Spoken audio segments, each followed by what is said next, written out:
د پښتون ډیجیټل ګرانو کتونکو خبره اترې کوو په ستر علمالدین حافظ عبدالسلام عارف صاحب یو بهترین نعتخوان په دې لار باندې زما شاته خو ګورئ نو دا مندړي بازار دی د مندړي بازار نه په څو قدمه فاصله کې دی راځي او بیا دې ځای کې پرې ډزې شروع کېږي او دلته کې چې کوم دی نو هغه ویشتلي کېږي ډرایور هم ورسره شاته ورسره زویم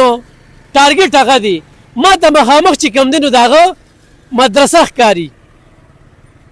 ارماني قتل په دې دی چې هلته مدرسه دلته بازار دلته د پټرولو پمپ دغه ځای کې کاروباریان او دا دومره ډاډه راځي او دلته کې یو علمالدین ولي او بیا ځي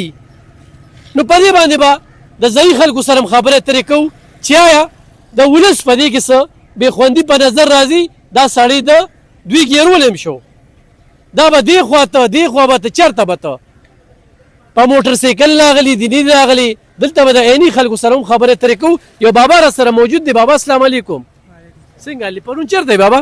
په دې ځای کې ومني په دې ځای کې وي نو دا کوم ځای کې ویشته مولانا صاحب دا دې طرف نه راغله موږ ما د ګوتۍ ډکولې نو خیال مې نه و ډزې شوې ما وایي دا چې ته واده یې زه خو دغه دا په دې لارې په ودونو کې هم ډزې خامي ودونو کې ډزې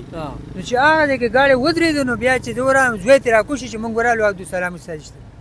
زوی جړله او موټر سایکل د په مخه تللی موټر سایکل بیا په دې اړخ تللی او راغلی د دې اړخ نه دی ګاډي دواړه د دې طرف راغلي موږ ته خو هله پته ولګېده چې ګاډي دې ځای کې ودرېده موږ ورغلو بس سړی عبدالسلام استاد شته او ساتې په دغه ځای ورته سا خو دقه ده چې د قبلې ته یې دقه دې سر واړو بس نور څه پکې نشته هسې بابا خو دغه ټیم کې دا لږ ویښ و داسې دغه نو دا سړی ګېرېدی هم شو که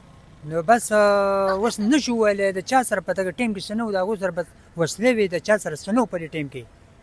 هله خلک په خپل کاروبار و که نه نو په موټر سایکل و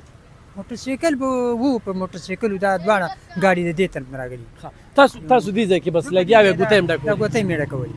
ډزې د هغه ځای نه را شروع دي خو تا وایي چې واده ډزي موږ خو دا واده دی که سم مسله ده چې هغه ځای کې ګاډی ودرېده او زوی ترې راکوشي نو موږ چې ورغلو هغه عبدالسلام عارف صاحب خوا کې مدرسه دلته بازار نو دغه ځای بازار دی او دغه ځای کې کیمرې لګېدلې دي او زوی ورسره و خلک وو نو موږ چې چا سره څه وونو که نه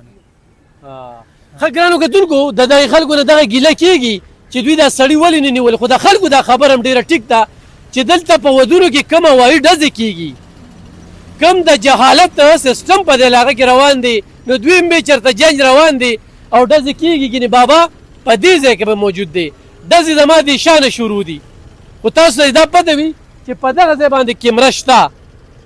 تر دې وخته پورې چې موږ ته کوم اطلاعات دي نو دغه موټر سایکل سواره یا دغه کسان